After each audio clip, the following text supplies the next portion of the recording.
We're seeing the rise of the house church. Which, well, let's talk about that, because you're a proponent of what you describe as open Christianity. mm-hmm. What does that look like? It looks a lot different from your standard Sunday service, yes. Shockingly different, some yes. people might say. There's no special building with a steeple on it. Okay. There's no paid pastor. We have pastors, people who have a heart for people. Mm-hmm. In fact, surveys show that about 10% of the people in the church around the world have some sort of gift of pastoring. It doesn't mean they're prepared to be professional pastors of a 2,000-member church. But they have a heart for people who know the Word, which is the basics. The churches are run by elders, of which there's usually 2 or 3 in a typical house church of 10, 15, 20 people. And so we meet in homes, or we meet in Starbucks. Do you have Starbucks up here? We have okay. Starbucks, yes, Starbucks is everywhere. And we meet in shops and offices and on campuses. It's all open Christianity. The biggest manifestation is the house church, where people are elbowing for room on a sofa instead of in a pew somewhere. And it's very natural. It's very much like Acts 2, where they were going from house to house and sharing in the apostles' teaching and the prayers and everything. So it's a return to basic Christianity. It's not some newfangled idea that Jim Rutz came up with. Well, I know that there are going to be many people who are watching and saying, hey, it's not church. If you don't have a church building, if you don't have a full-time pastor, if you don't listen to a sermon on Sunday, well, I don't know what that is, but that's not church. Well, 2 or 3 people eating cold pizza in the kitchen at 12 o'clock at night, that's church to me. And it's church scripturally, because Jesus said, wherever 2 or 3 are gathered in my name, I'm there. So all you need for church is 2 humans and 1 Jesus, and you have church. Right. What are the advantages of this kind of house church philosophy? You say we got 3 hours today? You know? First is the freedom, because nobody is telling you to sit down and shut up and sit over there or whatever. You're expected to talk. You're expected to participate.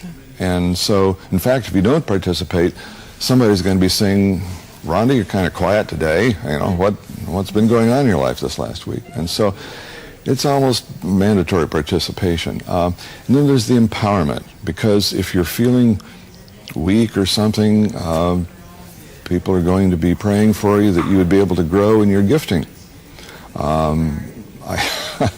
I don't remember if I told you yesterday, a friend of mine named Jean was visiting a house church, and she had a shattered ankle. Okay, no. Well, she went to a house church meeting, Pueblo, Colorado.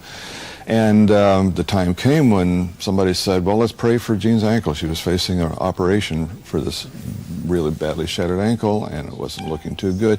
And a little 2-year-old boy named Moses came walking across the room, put his little 2-year-old hands around her ankles, and all the bones snapped right back into place. Wow. Yeah, 2 years old. So we don't exclude anybody. Typically, if kids get bored, they'll drift out into another room or in the backyard or wherever. But we don't exclude anybody, so there's a tremendous amount of empowerment. And there are solutions for your problems. Most Christians, if you get to know them at 20 years old and see them again when they're 70 years old, they're probably going to have about the same set of problems. But that doesn't happen in house churches, because you begin to focus in on those things and get down to the really basic things. Maybe something traumatic happened to you when you were 3 years old, and that gets really deeply ingrained. But in a house church, you get personal attention, and so you have the solutions there. And there's also a great deal of adventure, because it's not just a happy face club. You're actually concerned with reaching out to the community. I would love to see Canada be the spearhead for the entire Western world in leading the kingdom and the development of the kingdom in new things, reaching out and growing. We think, although there's nobody keeping track of the statistics, that in the U.S. we might have had 2,500 house churches last year, and by the end of this year it might be 5,000. And so it's growing very, very fast. And I know you can do the same thing here in Canada. But you're talking about even going beyond, because many churches, probably the majority of viewers watching our program today, take part in some kind of home church setting, either whether it's a weekly Bible study, or whether it's a small group, or whether you even call it home church. Yeah, about 85% of the churches in the West have tried cell programs, at least. A cell is a subdivision of the central church, and so on Tuesday night or Saturday morning or something, people are out there doing a lot of the things that you do in a house church. But come Sunday morning, they're expected to be back in the pew again and be part of the decor and the budget and right. all that sort of thing. And so it's not really turning them loose. When you start a house church, you put your hand on somebody's head and bless them to go out and start whole networks of house church, not just one, but expanding network of house churches. And they're independent. They have their own weddings, baptisms, and funerals, their own leadership. And so God is able to lead them in directions that are maybe not quite like what their parent church looked like. But what about if you don't have a full-time pastor? I know that there are probably some people who are saying, well, doesn't that lead to anarchy? Isn't there mass confusion? No, you need that full-time pastor keeping the troops in line. No, we have a full-time everybody. Everybody is 24/7. You know, if the pastor doesn't come really well prepared in a traditional church, a legacy church, then he'd be standing up in the pulpit winging it, and pretty soon he's circulating his resume someplace. But the laymen have a free ride. They can come extremely ill prepared, and just, you know, as long as you can hold down a pew cushion for 90 minutes and move your mouth when the singing is going on, you've parred the course. But in the house church, you're thinking all week long, what can I bring to the saints next Sunday or whenever they meet?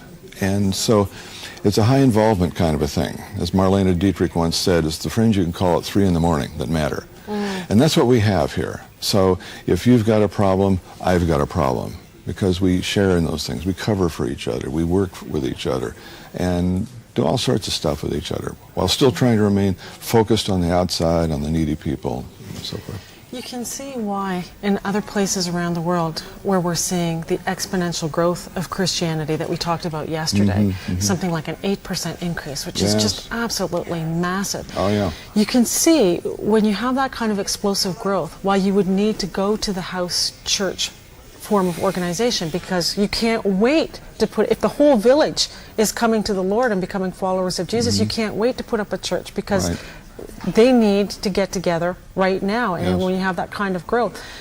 What about in North America, though, where we're not seeing, unfortunately, that exponential growth? Well, you have to get small to grow big. If you have a church with 1,000 people, your chances of having 2,000 a year from now are pretty small. I mean, you really have to have some tremendous growth there. But if you have a group of 10 people in a living room, it's nothing to grow to 20 by the end of the year.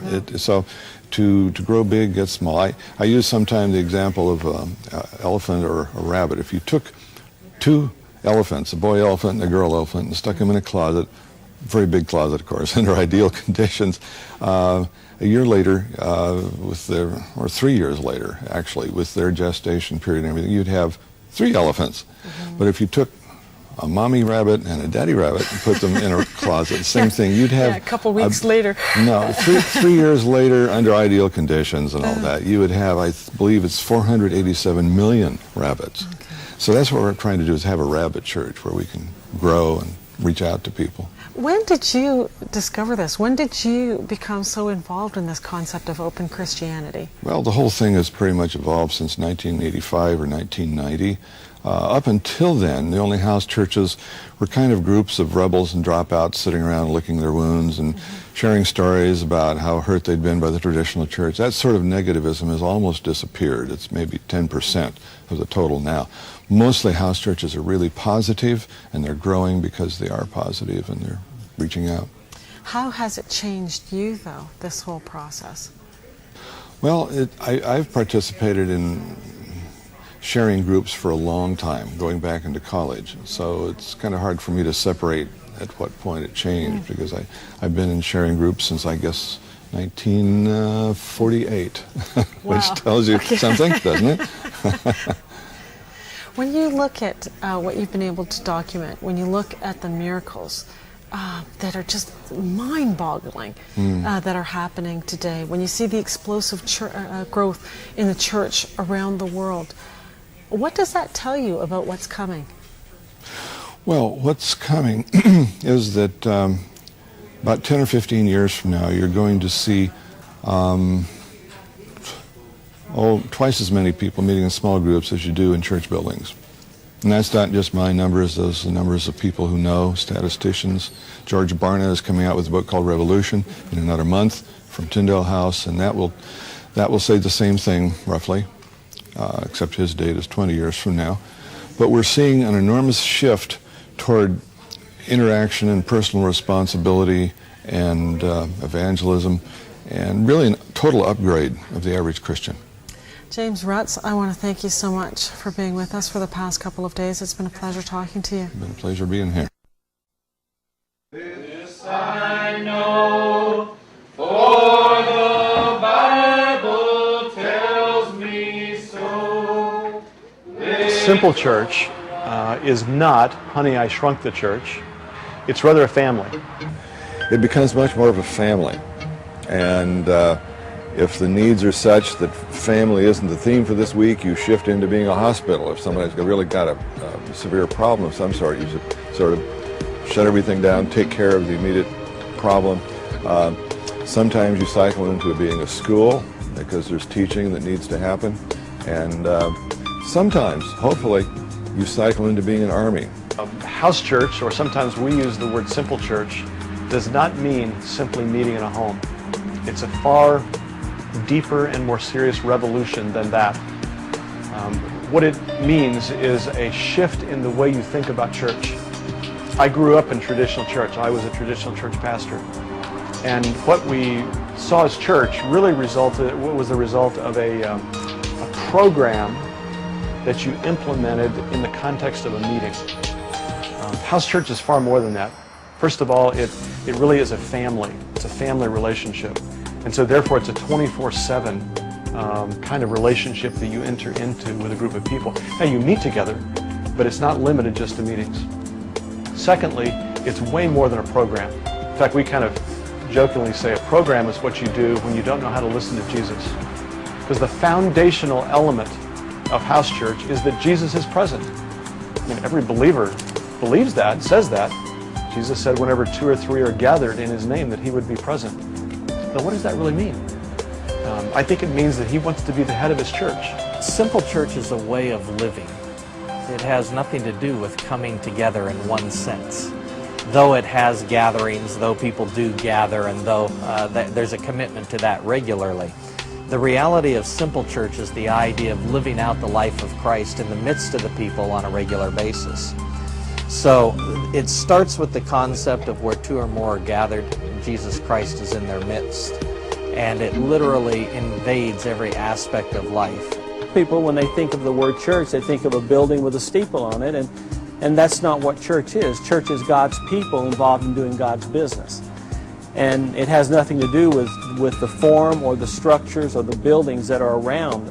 And that's why God created us, first to have intimacy with Him and then with each other. So that's really the church, is relationship and to have community. Church in the New Testament really was a small group of people intimately connected with one another, probably meeting in a home, and not reduced just to a meeting, but really a whole lifestyle. Simple church is a gathering of believers who are in the pursuit of God among the company of friends. And our goal in coming together is to say, Lord, here we are. What do you want us to do? And every church gathering, every gathering of the ecclesia will be different. Some days it's going to be just prayer. Some other time it's going to be teaching. God's doing something that needs to be taught, something that needs to be corrected, and someone's going to teach. Another time you're just going to worship and enjoy God. Every meeting doesn't have to be the same. It just has to be real. Secondly, they were sharing life, not an hour. Life means you share material blessings, you share spiritual blessings, and you do this all the time, and there's nobody who does it for you. Everybody does it with each other. You know, if you walk in with a problem and you walk out with the same problem a couple hours later, the group has failed. You know, there's been times that in my business I've had slow periods. You know, I was a general contractor, a builder, and we'd have good times, we'd have slow times. And, you know, the church was always there to provide. And whatever my need was, they would cover it. I couldn't drive because my head was swimming, and for a day or two I was even nauseated as well. But I knew that my home church people, they would help. And so I went Sunday night, someone took me, picked me up and took me to one of the other members, and then I shared the problem. And I believe it's really right to say every member over the next hour or day, week, actually offered to help me in different ways. A lady was going to lose her home. She was in the middle of a divorce and she could not care for her home. So everybody dropped their Bibles and picked up a hoe and a rake and went over and spent the whole day tending to her home, cleaning, painting, washing, cutting, mowing, all of those things. And at the end of the day, we celebrated together around a communion table, a meal that we shared together to honor the Lord and to thank Him for the privilege of service that day. In responding to the leading of the Lord, this group went in and lived out the message of Christ that day.